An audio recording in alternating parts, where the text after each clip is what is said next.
Morning, everyone. It's great to be here. It's a joy to be with everybody in Glasgow. We drove up from London and we were in Manchester last weekend. And everything, all the scheduling is the same this year as last year. It was Father's Day in Manchester and then the Sunday after. And whenever I preach in Manchester, James Kalu does the communion. And whenever I preach in Glasgow, Adam does the communion. It's a dual act. But it's wonderful to be here. Great to be enjoying Rahul's hospitality in Chris's flat and to be with all of you. It's been great to bump into a number of you during the week and spend time. And it's just a joy for Helen and me to be here with you.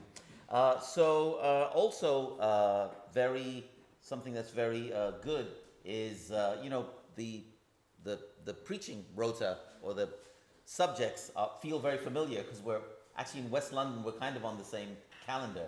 I think because of various guest speakers in different places, the schedules have changed a little bit. But it was great because I was able to preach the same sermon in Manchester last week, and then to find that you're on the Fall of Jericho this week.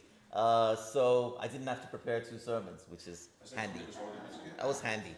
But yeah, basically, I don't know how it's been for you. I've personally enjoyed doing the study of all these different miracles that we've been looking at through the year. And maybe the biggest impression that I have in looking at all these different chapters and passages and topics is that most of what I've been learning from studying out these miracles is not to do with the miracles. There seems to be like so much going on in the background in terms of things that God is saying and doing and ways that He's challenging my heart and my faith. And anyway, I hope that your study of these miracles has been refreshing and encouraging and uplifting as well. So we're going to talk about the Fall of Jericho, and I'm going to begin. Actually, most of the time, I'm actually going to be talking about things going on in the background. So if this was a TV series from Joshua, this slide would say previously in Joshua. All right. So back in chapter 4, so the Fall of Jericho is told in chapter 6. But before we get to chapter 6, there's just so much going on in the background that leads to the great miracle in chapter 6. And so in chapter 4, we read, for example, that the Israelites, they'd been wandering around in the desert for 40 years after Moses led them, what God had rescued them from Egypt, from slavery in Egypt. And then just as their fathers, the earlier generation, 40 years earlier had crossed the Red Sea miraculously, so the Israelites now crossed the Jordan. And when they did, God told them, this needs to be remembered. So to make it memorable, God told them through Joshua to take these stones from not shingles on the beach from the edge of the Jordan or the banks of the Jordan, but big boulders from the middle of the riverbed in the Jordan. And so in Joshua 4:20, we read, Joshua set up at Gilgal the 12 stones they had taken out of the Jordan. He said to the Israelites, in the future, when your descendants ask their parents, what do these stones mean? Tell them, Israel crossed the Jordan on dry ground. Isn't that incredible? So God was teaching them to remember. One of the great disciplines and needs for a good spiritual life is deciding to remember. It's easy to forget. So, unless this is your very first time at church, we've all probably forgotten more sermons than we remember. It's actually quite normal, and there's so many times, as Mike pointed out, I've been a Christian 42 years. There's many Sundays where I've listened to a message and felt great about it and thought, I'm going to do something, and by the time Tuesday rolls around, the week is busy, but remembering is something you've got to do intentionally. You can make a whole business out of it, you know. So we've got phones we've set alarms on our phones, you know, and people probably whoever designed, you know, the alarm that could vibrate the phone probably made some money, you know, and whoever decided that maybe you could have different ringtones and use them for different types of alarms probably made some money. But it's something that we do intentionally. We paste things in places where we'll see them so that we remember things that we want to remember. We have lists of things to do, and we set up notifications because remembering is something that you do on purpose.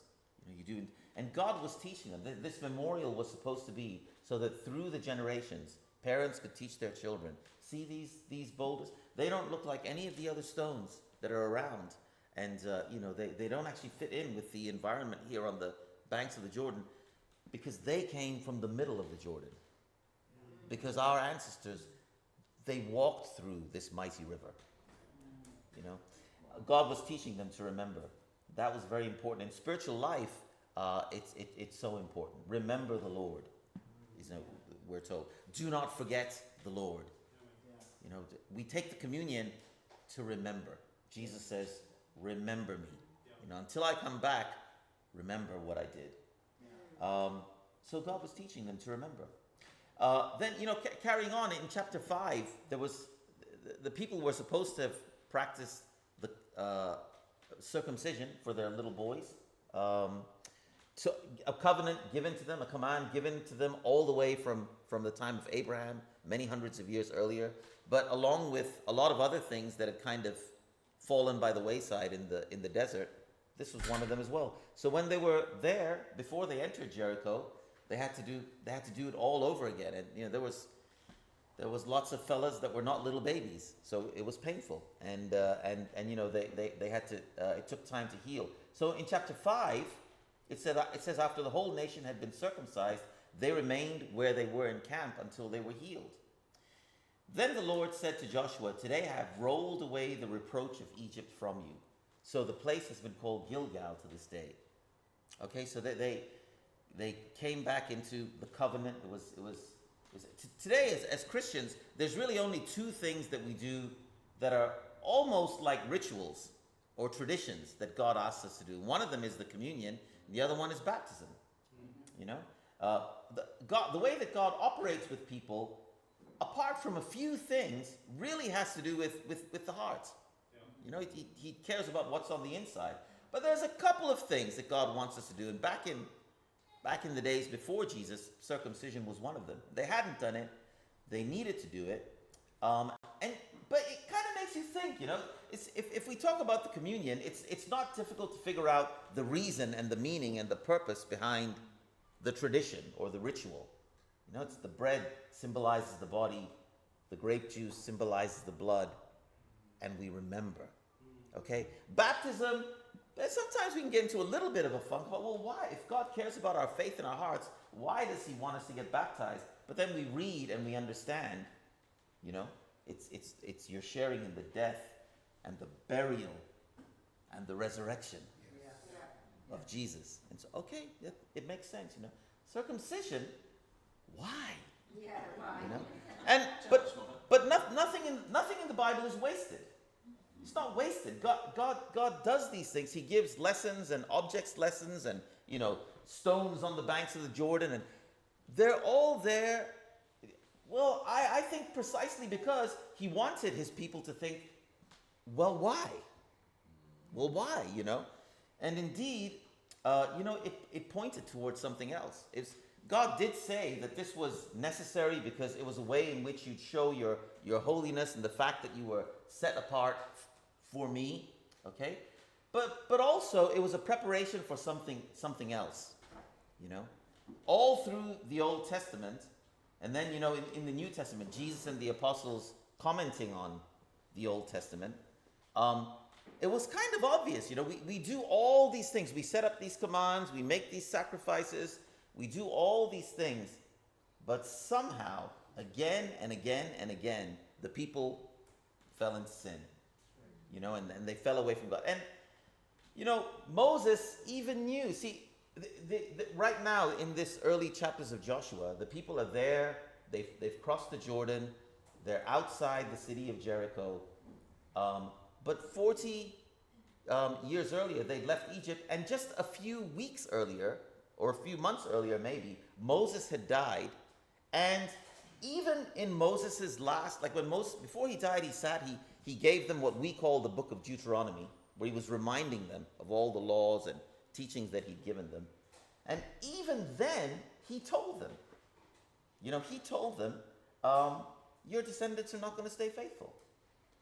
So in Deuteronomy 30 and verse 4, he says, even if you've been banished to the most distant land under the heavens. Okay, so just before that, he's told them, in the years to come, your descendants are not going to stay faithful. And what's going to happen is, because of their unfaithfulness, they're going to lose the gift of the land that I gave you. And because of that, they're going to be banished. But then, he says, even if you've been banished to the most distant land under the heavens, from there the Lord will gather you and bring you back. So I've still got this, God is saying, He will bring you to the land that belongs to your ancestors. You will take possession of it. He will make you more prosperous and numerous than your ancestors. The Lord your God will circumcise your hearts and the hearts of your descendants, so that you may love him with all your heart and with all your soul and live. And, so the circumcision that they had to go through in the body, it was a foreshadowing. It was actually meant to prove, all the rituals in the world can't change your heart. But there will be a surgery that God does. Not in your body, but in your heart. Not in the muscle that's underneath your chest, but in your heart, meaning your spirit, your will, your inner you. There will be a surgery that God performs to give you, and the prophets talked about it. Ezekiel said, God I will take your heart of stone and turn it into a heart of flesh. Jeremiah said that a day would come when God would write his law upon our hearts and upon our minds. And the day would come when people won't say to each other, know the Lord. Because from the least to the greatest, everyone will know me. All of this was fulfilled, not really when the people came back from exile, but really it was all fulfilled even a few hundred years after that, after Jesus came. That's the benefit that we have.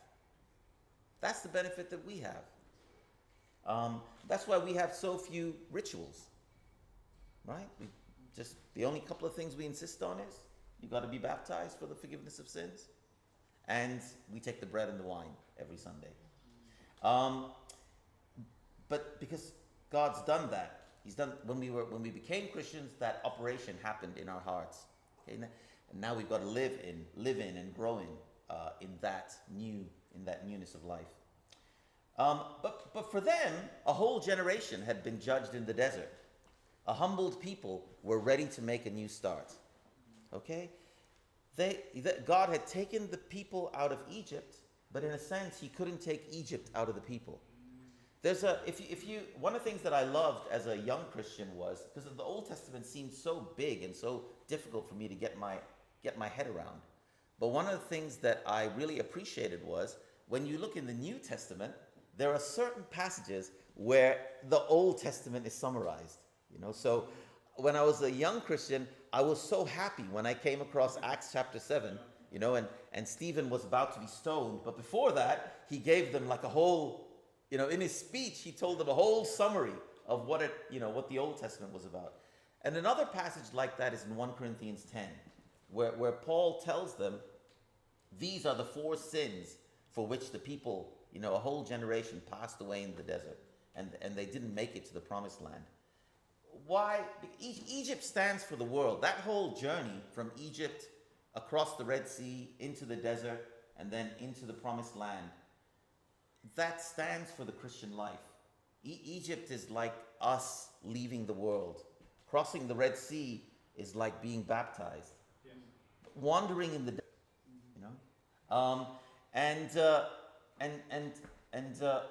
But sometimes that happens to us. So people come into the church and then they leave the church. You know, Jesus said that people's hearts are like 4 different types of soil. And there are some, maybe many, who don't be surprised, you know. See, Jesus said it would happen. Why? Because they're fired up. Oh, this is the greatest thing I've ever found, they say, you know. But it's not deep, you know. They've come out of the world, but the world didn't come out of them. Yeah, right. You know? And that's what happened to the people in the desert. That's why they died. And so, you know, for us, all the more should we, you know, work hard, make every effort, Peter says, to add to your faith goodness, knowledge, and so on and so forth, and ultimately love. Because if you don't work on that, if you don't move forward, you know, you'll move backward. And so there we are, still in chapter 5. On the evening of the 14th day, verse 10, of the month, while camped at Gilgal in the plains of Jericho, the Israelites celebrated the Passover. The day of the Passover, that very day, they ate some of the produce of the land, unleavened bread and roasted grain. The manna stopped the day after they ate this food from the land. There was no longer any manna for the Israelites, but that year they ate the produce of Canaan. So they celebrated the Passover. You know, that was big. The Passover foreshadows Jesus' own sacrifice, and basically what was going on with the stones, with the circumcision, with the Passover. God was getting his people in a good place. He was working with them to remind them, to set them apart. You know, the Passover is a big celebration, and after the Passover comes the festival of unleavened bread for a week, and it's the beginning of the Jewish year, you know, and so they celebrated it. And, you know, it was a reminder that God had rescued them. Even at the start of the 10 Commandments, before God even gives them a single command, the first thing he says is, I am the Lord who rescued you out of slavery. So that's what they're doing. They're getting their hearts right. So if I was going to give a title to the whole message, or what I got out of studying this, you know, what's the thing with the miracle of the wall falling? I would say this: gratitude supplies attitude. You know, you can come to church and do your Christian duties out of a sense of I have to, but it's really difficult. You know, that it's hard to do. Grinding it out is really difficult, you know. Yeah. But if you learn to keep your eyes on God, if you learn the remembering, you know, if you learn the celebrating, if you learn being thankful for the rescue, then the gratitude fuels, you know, it fuels enthusiasm and being able to live out your Christian life joyfully. And I think that's what he was trying to teach them, you know. He's trying to get them to that place where their hearts were able and willing and excited about what God had, and faithful about what God had in store for them. So, in the beginning of Romans 1, this is a verse, I give credit for this insight to Chris Broom, you know, who we talk quite often, and one day we were talking not that long ago, and after we talked, we prayed, and he quoted this verse in his prayer, and I thought, this is great, you know. But in Romans 1:21, you know, in that section of scripture, the Apostle Paul, the Bible is telling us about kind of what it is that happens. What's the sequence of things that happens that makes people drift away from God? Okay, and amazingly, it says, you know, for although they knew, it's talking about people in general, although they knew God, they neither glorified him as God nor gave thanks to him, but their thinking became futile and their foolish hearts were darkened. Okay, so people know God. So what he's talking about there is God's left enough in the world to make it obvious that he's there. Yeah. He's not talking about specifically knowing everything about the gospel and all that, you know.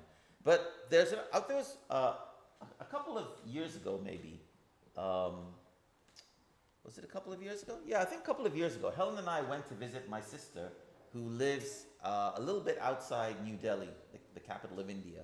And so we stayed with her, and then we went away for a couple of days into the countryside, and we stayed in an Airbnb type of a house.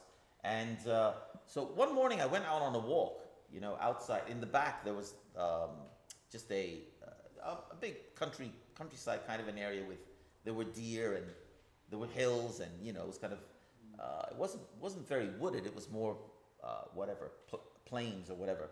But I went walking around, and nearby there was, although it was a country-like area, there was also a kind of a suburban residential area nearby. So there was a little bit in front of me, there was a father who looked like he was about in his 30s, and his son was with him, and I was out for an early morning walk, and so were they. And I guessed he was going to go to work soon, and the boy was going to go to school, and they were just out for a walk, and I overheard some of their conversation. I was walking behind him, and the dad, I think maybe he grabbed a twig from a tree or something. He was kind of chewing on it, or I don't know why. He kind of looked thoughtful or in another world or something. The boy was with him, and they were walking along, and then in Hindi, the boy, he's all of a sudden he said, he clicked his fingers and said, "Dad." He said, "I've got it." We were walking along a stretch where there was kind of a built-up area on this side, and the hills and the fields on that side, And he says, "Dad, I've got it." He said, "Man made all this, people made all this, but God made all this." He said, he looked like he was about 7 years old, And the dad, I was standing behind him. I don't know what religion they were, or, but I was standing about, several feet behind him, and I was like, "Do you know what your son has said? This is awesome."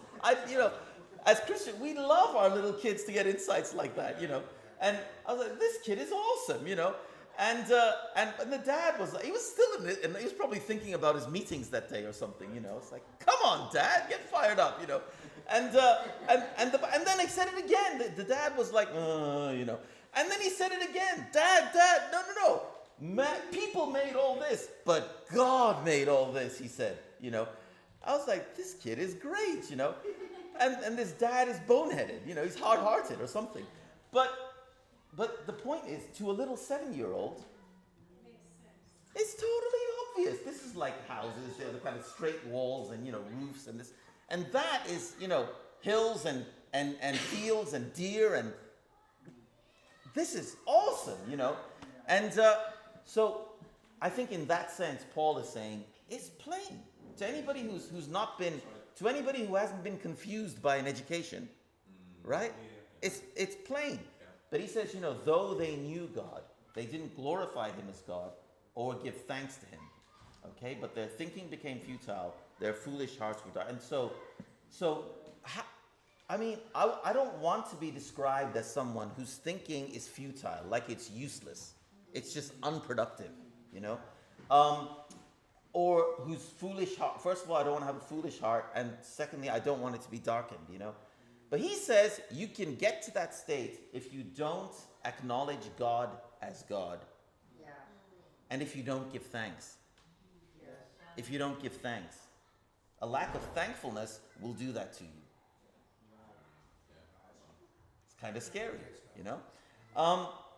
Look at how much the role of thankfulness plays in our walk with God. Here's 3 verses this is 3 verses in a passage that's all about building up your Christian life, growing, maturing. And here's 3 verses. Let the peace of Christ rule in your hearts, since as members of one body you're called to peace. So it's peace in your hearts, it leads to peace between you, And be thankful. Let the message of Christ dwell among you richly. Okay, great. Hopefully that's what we're doing today, as we teach and admonish one another with all wisdom, even in our singing, through psalms, hymns, and songs from the Spirit, singing to God with gratitude in your heart. And whatever you do, does that leave out anything? Whether in word or deed, in case you're confused, right? In your work, in your hobbies, in your neighborhood, in your family, whatever you do it in the name of Jesus, as though representing Jesus, giving thanks to God, the Father. So, in 3 verses, 3 times, he said, throw in a thank you to God, in whatever you do. That's how important it is. Okay, back to Joshua. We're still not in chapter 6, In 5:13, this is the things going on in the background. When Joshua was near Jericho, he looked up and saw a man standing in front of him with a drawn sword in his hand. Joshua went up to him and asked, "Are you for us or for our enemies?" "Neither," he replied, "but as commander of the army of the Lord, I have now come." Then Joshua fell face down to the ground in reverence and asked him, "What message does my Lord have for his servant?" The commander of the Lord's army replied, "Take off your sandals, for the place where you are standing is holy." And Joshua did so. Okay, so we're not yet into the Battle of Jericho. There's still one more thing that needs to happen. And so Joshua, he's on his own at this point, and he sees a man standing with a drawn sword. That would make you, okay. The obvious thing is, who are you, And whose side are you on? And are you for us? And the first thing that the man says is neither. Okay, he says neither, which maybe that threw Joshua for a moment. Which you mean neither, But in the next moment, he reveals, he says, "As commander of the army of the Lord, I have now come." In the Old Testament, God is often called the Lord of hosts or the Lord of armies. Okay, it's actually quite helpful sometimes when we feel sort of hemmed in by life and by the world to think about the fact that there are unseen armies of angels, all around, probably here right now, But he said, but it's interesting because he says, neither. And see, that's a sobering thought, It's even Joshua needed to know, yeah, I am being sent in to lead the Israelites, and yeah, we are going to fight the Canaanites, but actually something much bigger is going on. This is not a fight between, us and the Canaanites. There's a spiritual. We're actually part of a bigger plan of God, of something that's going on, and he's the commander of the army who's helping you. He's on the Lord's side, He loves the Canaanites as much as he loves the Israelites, but there's something that needs to be done, in the bigger picture of God rescuing and saving and healing us. Before a struggle, there's a spiritual moment of tension. So in the things that we have to do every day, sometimes when you read the Psalms, sometimes you see, people praying, and what they're praying is they want God to be on their side against other people sometimes, Which is, it's fine to pray that, because actually that's God, in that situation, God is like a counselor he takes our venting. Doesn't mean he's going to answer all those prayers, When David says, "Oh, I hate this fella, go and kick him in the teeth," literally, David sometimes prays, "Could you break this guy's teeth?" It's okay for him to say that to God. It doesn't mean that God's going to do that, And it's actually quite a good practice to just be really open with. So very often, when I say things to God in the full heat of what I want, at that moment I realize, well, no, that's probably not what God wants, And it has a calming effect on me. And so, but we do need to then realize our battle is not against flesh and blood. God doesn't show any partiality, So we've got all kinds of battles going on in the world today. On the day of judgment, a lot of these leaders that are engaging in battles, somewhere in the back of their mind, at least some of them think God is on my side. Like some of these people are very religious, okay? I'm not naming any names. I'm not telling you any countries or On the day of judgment, they're going to figure out, they're going to all be standing there, Yeah. And the Lord will say, "Actually, I love all you guys. So there is a judgment that has to be made. But it's not the judgment you think, It's to do with our hearts. Did you love me, What were you, when my spirit, maybe not everybody's heard the gospel, but people know God more than they think they do. That's my view, In their consciences, in the inner compass that's telling them what's right and what's wrong, And God will judge all of us based on what we know, not what we don't know. But that's a different judgment from the one that You know, people could be, and Joshua might have been tempted to think, well, God's an Israelite, you know, but he's not. He's the God of the Canaanites too. Now we're in chapter 6, okay, and we'll race to the end, because actually it's the spiritual preparation that led to the victory, you know.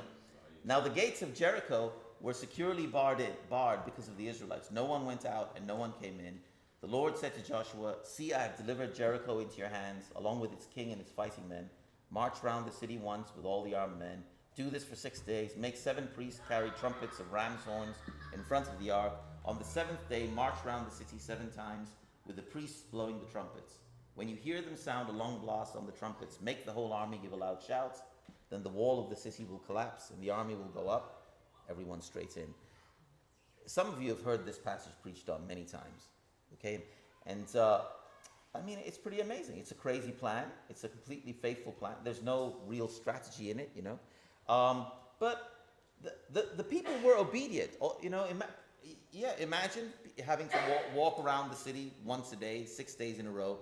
You know, the Canaanites are looking over the wall thinking, what are you guys up to, you know? Maybe you're getting some sneers. And, you know, would some of them have been tempted to say to Joshua, let's do something else, you know? But they were obedient, you know? They were obedient, they were patient. The plan was to rely on God.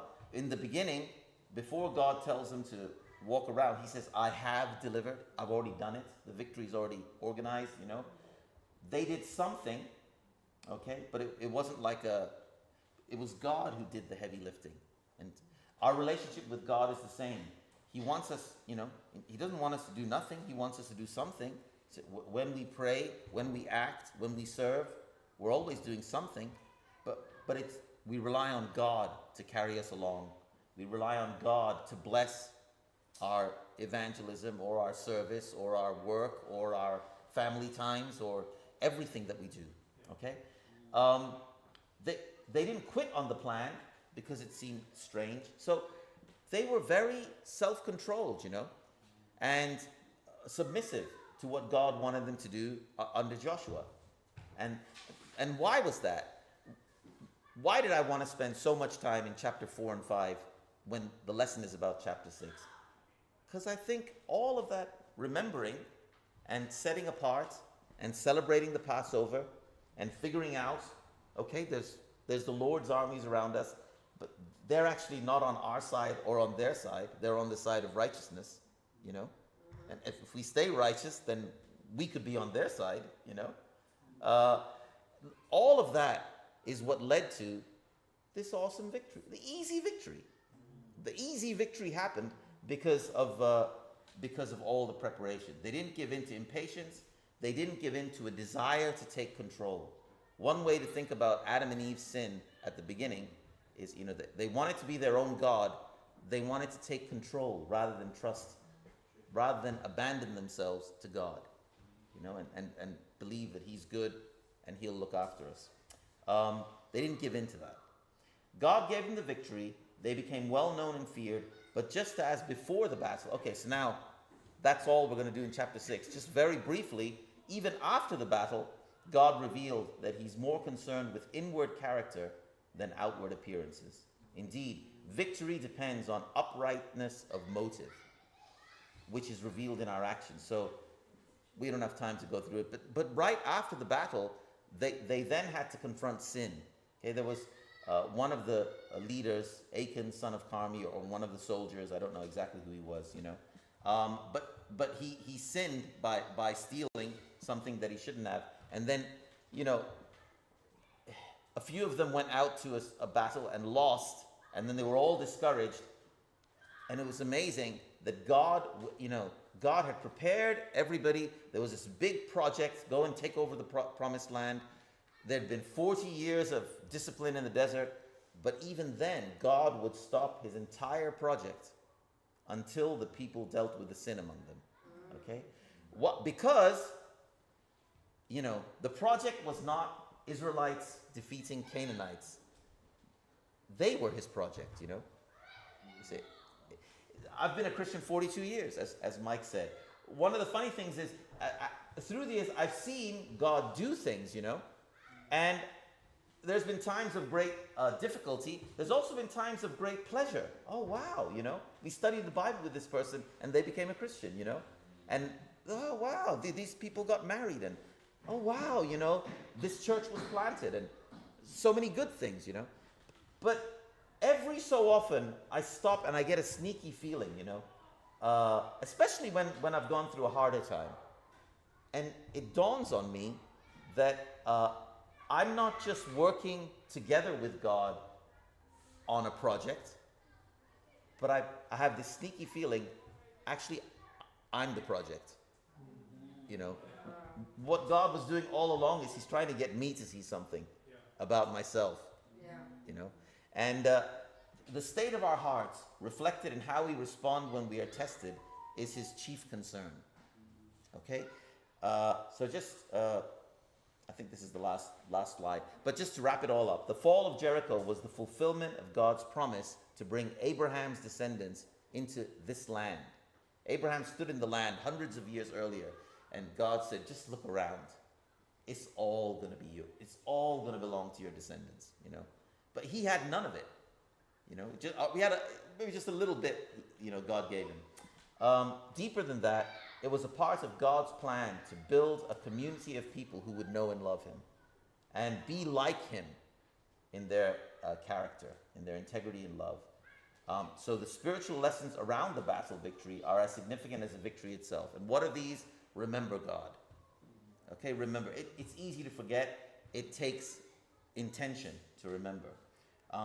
Keep a soft heart. Confession keeps a soft heart. Being open with one another. Being open with God, that keeps a soft heart. Prayer keeps a soft heart. Gratitude,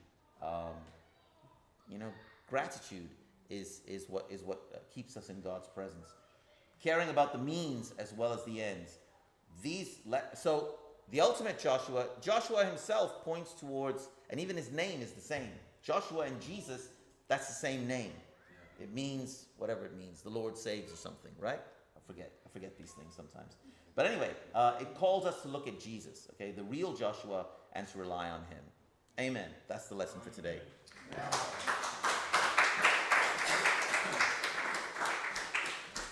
Oh, there's my pen. Thank you very much, Mohan. It's funny you say it's nice to hear these summaries that you get in the likes of Acts 7 or 1 Corinthians 10, and yet it's good just to listen to Mohan and hear his summary of Joshua 4, 5, 6, 7, so on. Really great. And just what I'm taking away from that, God really wants a community who loves him. Yeah. Can we be that community? Can we be honest and not take control? I think that's such a big thing. I think I know how it ought to be, but then sometimes God reteaches me. No, that's not so important. This is what I want you to work on just now. And sometimes I just think it's good to take time to think, God, what do you really want? Yeah. That's one thing I've been learning about, taking a Sabbath, taking time out to just ask God, what is it? What's the really important thing here? And I think that kind of comes through from Mohan's message, definitely. So, thank you very much. And check our motives. I need to check my motives and say, why am I really doing this? Why do I really want to do what I do and remember who God is? So thank you very much. Loads in there. It kind of reminds me we're going to talk a bit about Sabbath on midweek. We'll have a midweek meeting here on Wednesday where I'm going to share some of the stuff that I've been learning from the wellness retreat and how that can apply to us and how we can do that in our lives to really ask God in all situations. What's the plan for right now? So, as I drop another pen, I'd like to talk a little bit about special contribution. We're going to do this in July. We might have a slide actually. Oh, and I've got the doofer here. Oh no, it's going to be there. There we are. So, what the trustees have asked us to do is be very, very, very clear about what we take our special contribution for. It's something we do every year, and I'm just going to say, like recently, Chris announced recently that the trustees of the body of churches that we're part of have kindly guaranteed the funding of the Glasgow Church until the end of this year. And in Glasgow, we're going to have a focus on our special contribution in July. We've done this every year for many years and for different purposes. And as this time of year comes around again, we turn our attention to the needs of the churches financially. So I want to talk a little bit about how we're going to allocate this contribution. Like some other churches, we have in recent years taken this special contribution to meet the regular running costs of our own church. So this is financially prudent, it's understandable, but somehow the leadership group feels that misses the heart of special contribution as we see it in the Bible. We read in the early part of 2 Corinthians 9 that churches in Corinth and Macedonia gave generously to the needs of other churches. But also we note in 2 Corinthians 11, 7 and 8, Paul suggests that he received financial support from the other churches when he worked in Corinth. These contributions happen more than once, as we see in 1 Corinthians 16, 1-4. And we just see the disciples in Corinth blessing the financially poorer Jerusalem church. So, as our church in Glasgow is not yet financially self-supporting, it's on its way to be, and to balance the needs for prudence and to give our hearts to the mission in an outward-looking way. We promised that we would, make Jesus Lord when we became disciples and give our everything, including some of our money. The leadership group proposed the following, that what is written on the screen there, 50% of our contribution will go towards meeting the future funding of the Glasgow church. 30% of it will go to the UK and Ireland Mission Fund. I'll explain a bit about what that does in a minute. And then 20% of it will go to the South Asian Mission Fund. We've historically had a lot of connections with churches in India and South Asia, and we'll continue to do that. So, the UK Mission Fund, it's been spent on many church plantings around the UK over many years. Glasgow's been a beneficiary of that for some of the last 20 years, not all of it, but some of it. And it will be again in the latter part of this year when our money runs out. Fewer churches seem to be feeding it, but some of the smaller churches, including the new church planting in Cardiff, which some of us have been to, need assistance from that as well. So it just helps us to pool our resources and perhaps plant mission teams, plant churches in the future, which is exciting. I'd love to see a little student group in Stirling or something like that, and whatever, But the UK ICOC churches have traditionally supported the Indian churches. So, one of the first mission teams sent from London was to Bangalore, as we talked about earlier on, and, some of our family members served there. But due to the legislative framework in India, it's quite difficult to get foreign funding for mission over there. So it's easiest if we just give our money to the South Asian Mission Fund generally, and then they can distribute it as they need. I would have loved to actually try and sort of twin us with a church of similar size over there and then build relationships. I think that might still be a possibility, but in terms of the financial side of things, that's a bit tricky to do.